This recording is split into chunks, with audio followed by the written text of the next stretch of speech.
എല്ലാവർക്കും എൻ്റെ ഹൃദയം നിറഞ്ഞ ഓണാശംസകൾ. ഞാൻ കഴിഞ്ഞ മാരുതി സുസുക്കി ഇഗ്നേസിൻ്റെ വീഡിയോയിൽ പറഞ്ഞ പോലെ തന്നെ ഞാനൊരു ലെജൻഡിനെ നിങ്ങളുടെ മുമ്പിൽ നിർദ്ദേശിച്ചിരിക്കുന്നുണ്ട്. ആ ലെജൻഡാണ് എൻ്റെ മുമ്പിൽ കിടക്കുന്ന ഈ ഒരു ടൊയോട്ട കോളിസ് എന്ന് പറയുന്ന legend.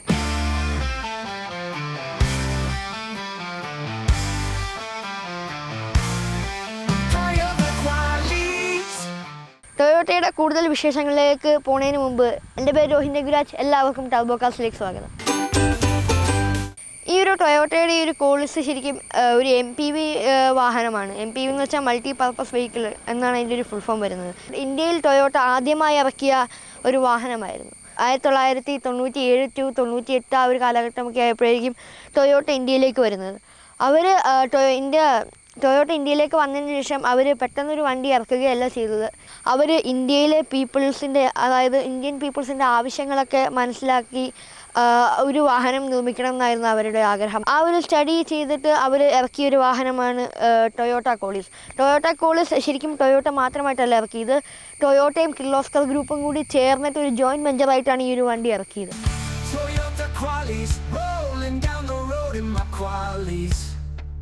Feeling like a king with the wind in my hair. Got that sleek design, it's a beautiful ride. Every turn I take I'm gliding through the air. Tata സുമോയും ബൊലേറോയും മഹീന്ദ്രയുടെ ബൊലേറോയും ടാറ്റയുടെ സുമോയൊക്കെ ആയിരുന്നു അന്നത്തെ ഒരു MPV സെഗ്മെൻറ്റിലുള്ള വാഹനങ്ങൾ. പിന്നെ ആ ടാറ്റ സുമോയ ബൊലേറോവിനെയൊക്കെ ഒന്ന് കോമ്പറ്റ് ചെയ്യാൻ വേണ്ടിയിട്ടാണ് ടൊയോട്ട ഈ ഒരു മോഡൽ വാഹനം ഇവരിറക്കിയിരുന്നത്. ഈ ഒരു ടൊയോട്ടയുടെ ഈ ഒരു കോളിസ് ശരിക്കും ഒരു കിജാങ്ങിൻ്റെ ഒരു ഡിസൈനിലാണ് ഇവർ നിർമ്മിച്ചിരിക്കുന്നത്. കിജാങ് എന്ന് വെച്ച് കഴിഞ്ഞാൽ ടൊയോട്ട ഈ കോളിസിൻ്റെ പോലത്തെ തന്നെ ഒരു ഡിസൈനുള്ളൊരു വാഹനമാണ്. അതും ഒരു MPV വാഹനമാണ്. കിജാങ് എന്ന വാക്കിൻ്റെ അർത്ഥം മാൻ എന്നാണ്. പുറം രാജ്യങ്ങളിലായിരുന്നു അത് മെയിനായിട്ടും, ജപ്പാൻ പോലുള്ള രാജ്യങ്ങളിലാണ് അത് മെയിനായിട്ടും ഉള്ളത്. ആ ഒരു കിജാങ്ങിൽ കുറച്ച് മാറ്റങ്ങൾ നടത്തി ഇന്ത്യയിലേക്ക് ലോഞ്ച് ചെയ്തൊരു വണ്ടിയാണ് ഈ ടൊയോട്ടയുടെ ഈ ഒരു കോളിസ് എന്ന് പറയുന്ന ഒരു വാഹനം.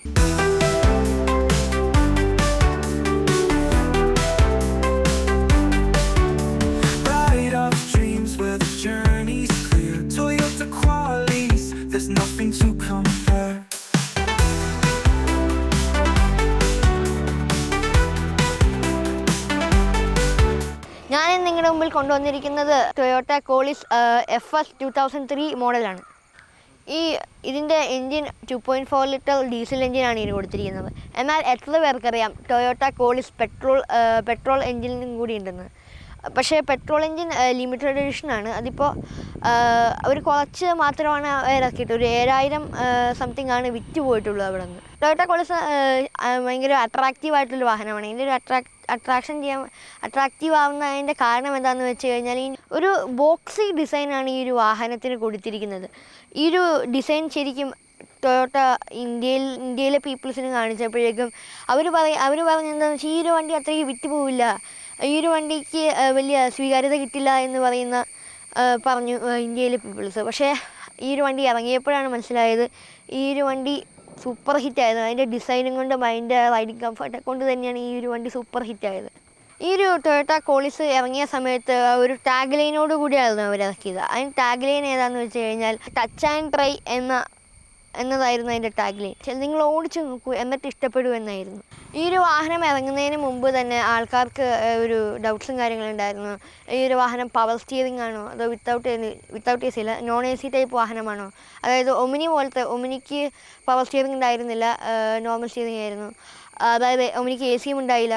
അങ്ങനെയുള്ള വാഹനമായിരിക്കുമോ ഈ ഒരു വാഹനം എന്ന് അവർ വിചാരിച്ചിരുന്നു. ശരിക്കും ഇതിന് AC power steering, centralised lock, power window ശരിക്കും പറഞ്ഞു കഴിഞ്ഞാൽ RS വേരിയൻസിനാണ്, അതായത് ടോപ്പ് എൻഡ് വേരിയൻസിനായിരുന്നു പവർ വിൻഡോസ് ഒക്കെ കൊടുത്തിരുന്നത്. ഈ ഒരു ടൊയോട്ട കോളിസ് ഇറക്കിയിരുന്നത് തികച്ചും especially 4 മോഡലുകളായിരുന്നു. GS, GST, FS, RS ആണ് ടോപ്പ് എൻഡ് മോഡൽ.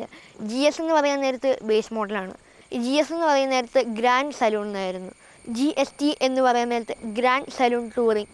അതുപോലെ തന്നെ FS എന്ന് പറയുന്ന നേരത്ത് ഫാമിലി സലൂൺ. RS എന്ന് പറയുന്ന നേരത്ത് റോയൽ സലൂണാണ് ഏറ്റവും ടോപ്പ് എൻഡ് വേരിയൻറ്റ്.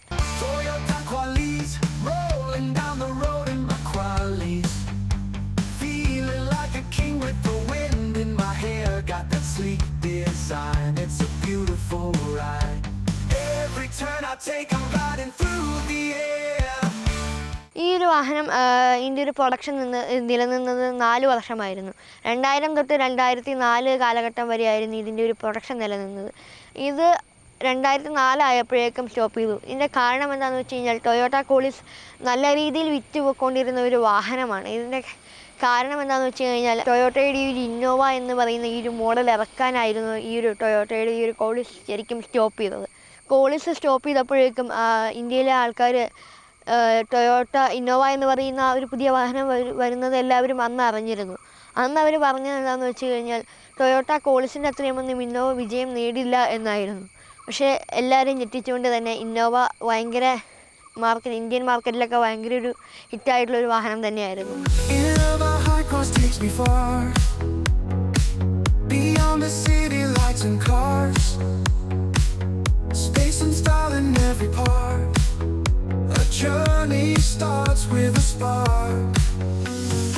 ഇനി ഇതിൻ്റെ ഒരു എക്സ്റ്റീരിയർ ഫീച്ചേഴ്സും കാര്യങ്ങളൊക്കെ നമുക്ക് കാണാം. ഇതിൻ്റെ ഒരു എക്സ്റ്റീരിയർ എന്ന് പറയുന്ന നേരത്തെ സിൽവർ കളറാണ് ഇതിൻ്റെ ഒരു എക്സ്റ്റീരിയർ കൊടുത്തിരിക്കുന്നത്.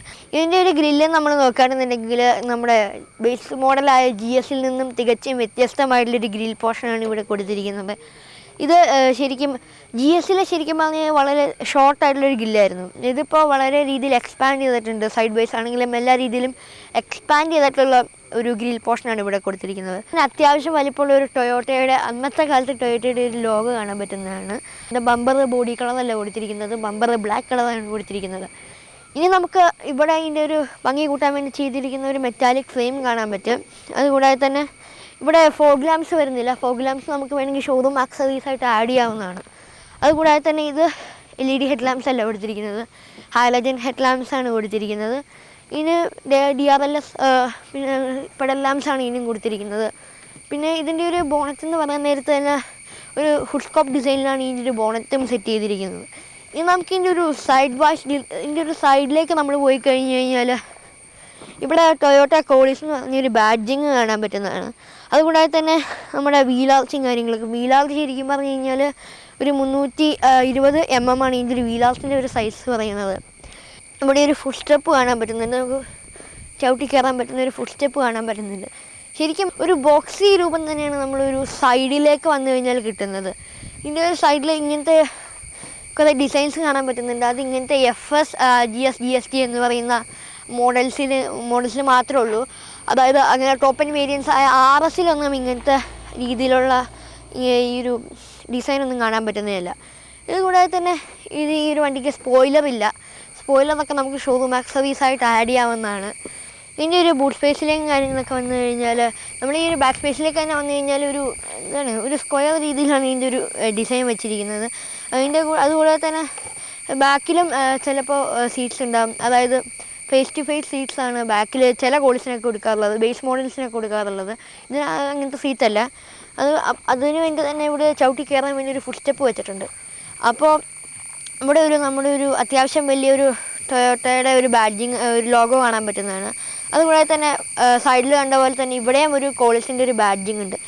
ഇനി എപ്പോഴും ഏത് വേരിയൻസിലായാലും നമ്മുടെ ഈ ഒരു ടൊയോട്ട കോളിസിൻ്റെ ഈ ഒരു ബാക്ക് ഭാഗം അങ്ങനെ പ്രത്യേകിച്ച് മാറ്റങ്ങളൊന്നും വരാണ്ടാണ് ടൊയോട്ടക്കാർ അവരിറക്കിയിരുന്നത്. അതുകൂടാതെ തന്നെ ഒരു 2.4 DFS എന്ന ഈ ഒരു ബാഡ്ജിങ് കാണാൻ പറ്റുന്നുണ്ട്. 2.4 ലിറ്റർ ഡീസൽ എഞ്ചിൻ എന്നാണ് ഇവിടെ സൂചിപ്പിക്കുന്നത്. FS ആണ്. ഞാൻ പറഞ്ഞ പോലെ തന്നെ FS 2003 മോഡലാണ് ഇതിൻ്റെ ഒരു വാഹനം തന്നെ. ഇനി ഇതിൻ്റെ ബൂട്ട് സ്പേസ് നമുക്ക് നോക്കാം.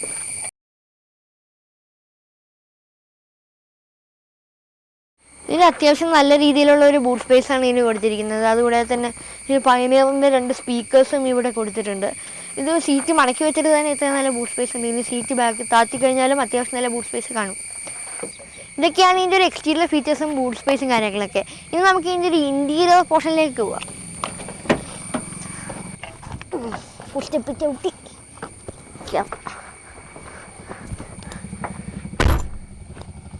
അത്യാവശ്യം നല്ല സ്പേഷ്യസ് ആയിട്ടുള്ള ഒരു ഇൻറ്റീരിയർ തന്നെയാണ് ഇതിന് കൊടുത്തിരിക്കുന്നത്. അത്യാവശ്യം നല്ല സ്പേസും കാര്യങ്ങളൊക്കെ കിട്ടുന്നുണ്ട്. ലെഗ് സ്പേസും ഹെഡ് റൂമൊക്കെ അടിപൊളി നന്നായിട്ട് സ്പേസ് ആയിട്ട് കിട്ടുന്നുണ്ട്. ഇത് സെൻട്രലൈസ്ഡ് AC അല്ല. അപ്പോൾ ഇതിൻ്റെ AC വെൻസും കാര്യങ്ങളൊക്കെ ഇവിടെയാണ് ഇതിന് കൊടുത്തിരിക്കുന്നത്. ഇവിടെ ഒരു കെൻവുഡിൻ്റെ ഒരു റേഡിയോ സിസ്റ്റം കൂടി കൊടുത്തിട്ടുണ്ട്. ഇതിൻ്റെ ഒരു മീറ്റർ കൺസോളും കാര്യങ്ങളിലേക്കൊക്കെ വരികയാണെങ്കിൽ ഇതിന് താക്കോമീറ്റർ കൊടുത്തിട്ടില്ല. താക്കോമീറ്റർ ഇതിനില്ല. ഇത് സാധാരണ സ്പീഡോമീറ്റർ മാത്രമുണ്ട്.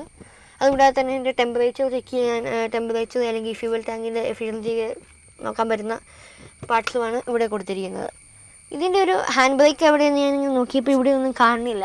അപ്പോൾ ഹാൻഡ് ബ്രേക്ക് എവിടെയാണ് വെച്ചേക്കുന്നതെന്ന് വെച്ച് കഴിഞ്ഞാൽ സ്റ്റിയറിങ്ങിൻ്റെ ഒരു സൈഡ് പോർഷനിലാണ് വെച്ചേക്കുന്നത്. ഇത് റിലീസ് ചെയ്യാനും വലിക്കാനൊക്കെ നല്ല എളുപ്പമാണ്. ഇതാണ് ഇതിൻ്റെ ഒരു ഹാൻഡ് ബ്രേക്ക് റിലീസ് എന്ന് പറയുന്നത്. ഇതിൻ്റെ ഹാൻഡ് ബ്രേക്ക് റിലീസ് ചെയ്തു. ഇനി നമുക്ക് ഹാൻഡ് ബ്രേക്ക് ഉണ്ടെങ്കിൽ ഇത്രേ ഉള്ളൂ.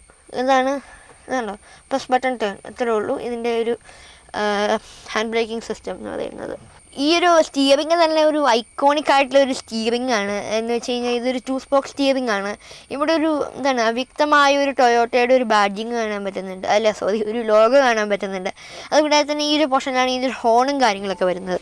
പിന്നെ ഇത് കൂടാതെ തന്നെ നമ്മൾ കഴിഞ്ഞ വീഡിയോയിൽ കണ്ടതുപോലെ തന്നെ ഇവിടെ സ്റ്റിയറിംഗ് അഡ്ജസ്റ്റ്മെൻറ്റ്സ് ഒന്നുമില്ല.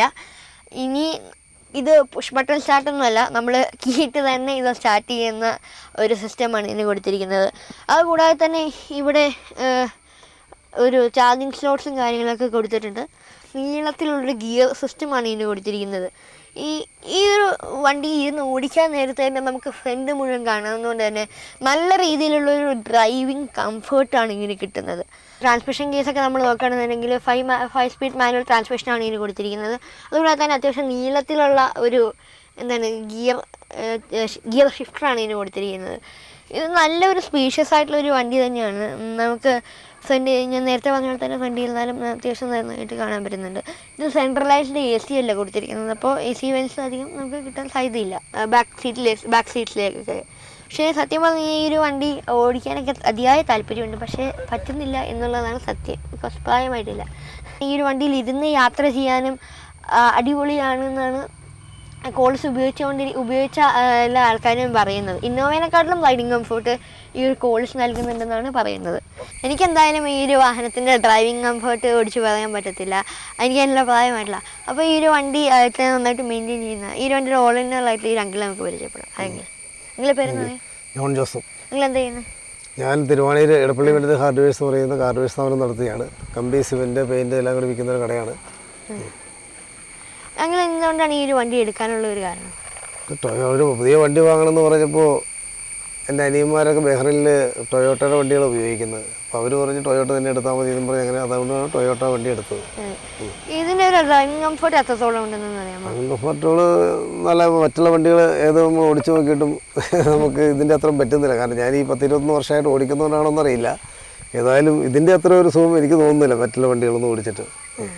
ഇതിൻ്റെ മെയിൻ്റനൻസ് കോസ്റ്റും കാര്യങ്ങളൊക്കെ? മെയിൻ്റനൻസ് കോസ്റ്റ് വളരെ കുറവ്, എൻ്റെ ഒരു ഇതിൽ കുറവാണ്. മറ്റുള്ള വണ്ടികളൊക്കെ സർവീസ് ചെയ്ത് പറയുന്ന കോസ്റ്റ് വെച്ച് നോക്കുമ്പോൾ നമുക്ക് ഒരു വർഷത്തിൽ 2 സർവീസ് വരുന്നത്. ഞാനിപ്പോഴും കമ്പനി സർവീസ് ചെയ്യുന്നത്. ഒരു 4000 രൂപ അല്ലെങ്കിൽ 5000 താഴെ എമൗണ്ടാണ് ഒരു സർവീസിന് വരാറുള്ളൂ.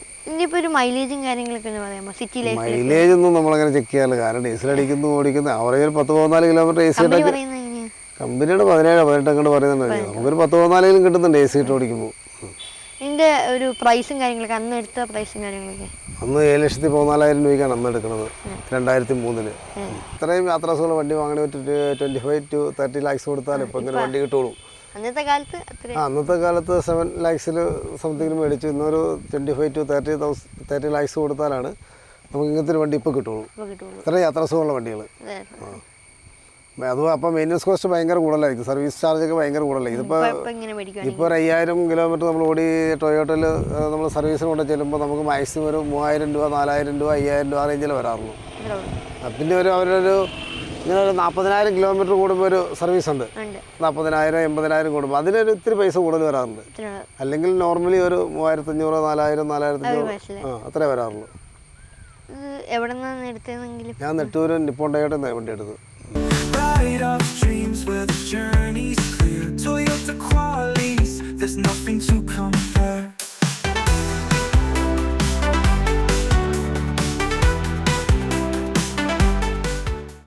ഈ ഒരു വണ്ടി ഞാൻ പറഞ്ഞ പോലെ തന്നെ ഇതൊരു FS എന്ന് പറഞ്ഞൊരു മോഡലിന് പവർ വിൻഡോസ് വരുന്നില്ല. അതുകൊണ്ട് തന്നെ നമുക്ക് സാധാരണ വിൻഡോസാണ് ഇതിന് കൊടുത്തിരിക്കുന്നത്. അപ്പോൾ ഇതിൻ്റെ വിൻഡോ താത്താനും പൊക്കാനുള്ള ലിബറി വഴി സൈഡിൽ കൊടുത്തിട്ടുണ്ട്. അത്യാവശ്യം നല്ലൊരു സ്പേഷ്യസ് ആയിട്ടുള്ളൊരു വിൻഡോ സൈഡ് തന്നെയാണ് ഇവിടെ കൊടുത്തിരിക്കുന്നത്. അത് നമുക്ക് കാഴ്ചകളൊക്കെ കണ്ടുകൊണ്ട് ഓടിക്കാം. അങ്ങനെ ഓടിക്കാൻ നിന്ന് കഴിഞ്ഞാൽ വണ്ടി എവിടെയെങ്കിലും കൊണ്ട് ഇടിക്കും. നമ്മൾ സ്ട്രെയിറ്റ് ആയിട്ട് തന്നെ നോക്കി ഓടിക്കുക. ഇവിടെയും അത്യാവശ്യം നല്ല വലിയൊരു ക്ലാസ് തന്നെയാണ് കൊടുത്തിരിക്കുന്നത്. വീഡിയോയിൽ കാണുമ്പോൾ ചെറുതെത്രത്തോളം ഉണ്ടെന്ന് എനിക്കറിയില്ല. വീഡിയോയിൽ കാണുമ്പോൾ ചെറുതായിട്ട് തോന്നും, പക്ഷേ നമ്മൾ നേരിട്ട് കണ്ടു കഴിഞ്ഞാലാണ് അത്യാവശ്യം വലിയ ഒരു ഗ്ലാസ് തന്നെയാണ് ഇവിടെ കൊടുത്തിരിക്കുന്നത്. റോയൽ സലൂണിലൊക്കെ കണ്ട ഒരു രീതിയാണിത്. ശരിക്കും ഇത് FS ഉണ്ടെന്നുള്ളതാണ്. RS ശരിക്കും ഒരു വുഡ് ഫിനിഷ്ഡ് ഇതാണ് കൊടുത്തിരിക്കുന്നത്. ഇതൊരു സിൽവർ ഫിനിഷ്ഡ് ഒരു എന്താണ് ഈ ഒരു ഫ്രെയിമാണ് ഇവിടെ കൊടുത്തിരിക്കുന്നത്. ഇവിടെ ഈ ഒരു റേഡിയോ സിസ്റ്റം AC വെൻസും അങ്ങനെയുള്ള മീറ്റർ കൺസോളിൻ്റെ ആ ഒരു ഭാഗത്തും പിന്നെ ഇവിടുത്തെ ഉള്ള ഒരു AC വെൻസിലൊക്കെ ഇങ്ങനെ ഒരു സിൽവർ ഫിനിഷ്ഡ് സാധനമാണ് കൊടുത്തിരിക്കുന്നത്. ഇവിടെ വന്നിരുന്നാലും ഡ്രൈവർ സീറ്റിൻ്റെ അത്രയും തന്നെ ഒരു കംഫർട്ട് നമുക്ക് കിട്ടുന്നുണ്ട്. ഇത് സീറ്റ് മാക്സിമം ഫ്രണ്ടിലാണ് ഇട്ടിരിക്കുന്നത്. എന്നാൽ പോലും നമുക്ക് അത്യാവശ്യം ലെഗ് സ്പേസും കാര്യങ്ങളൊക്കെ ഇവിടെ കിട്ടുന്നുണ്ട്. അതുകൂടാതെ തന്നെ ഞാൻ പറഞ്ഞ പോലെ തന്നെ ഡാഷ്ബോർഡും അത്യാവശ്യം നല്ല സ്പേഷ്യസ് ആയിട്ടുള്ള ഒരു ഡാഷ്ബോർഡാണ്.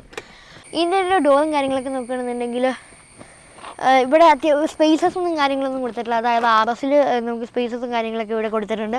ഇവിടെ അങ്ങനത്തെ സ്പേസും കാര്യങ്ങളൊന്നും കൊടുത്തിട്ടില്ല. ഇതിൻ്റെ ഒരു ബാക്ക് സ്പേസിലേക്ക് കയറാൻ വേണ്ടി ഇവിടെ 2 സീറ്റിൻ്റെ ഇടയ്ക്ക് ഒരു സ്പേസ് ഉണ്ട്.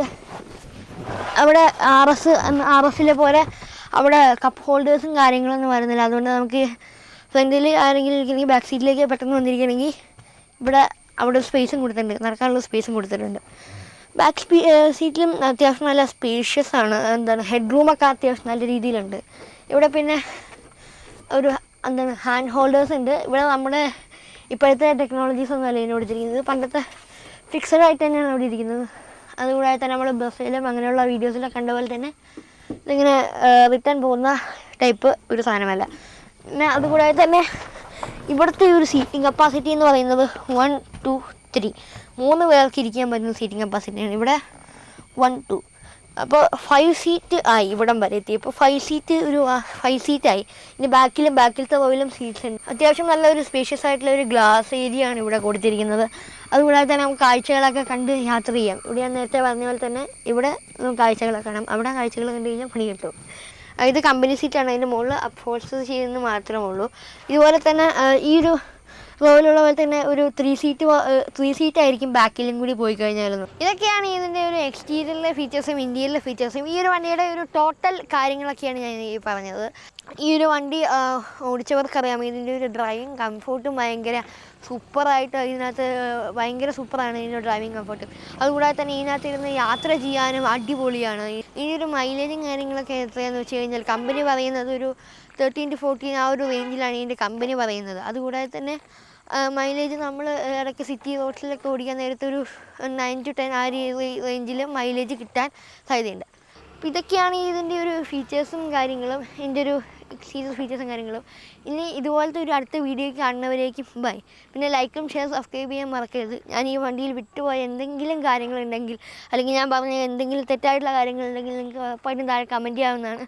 അപ്പോൾ അടുത്തൊരു വീഡിയോ കാണുന്നവരേക്കും ബൈ.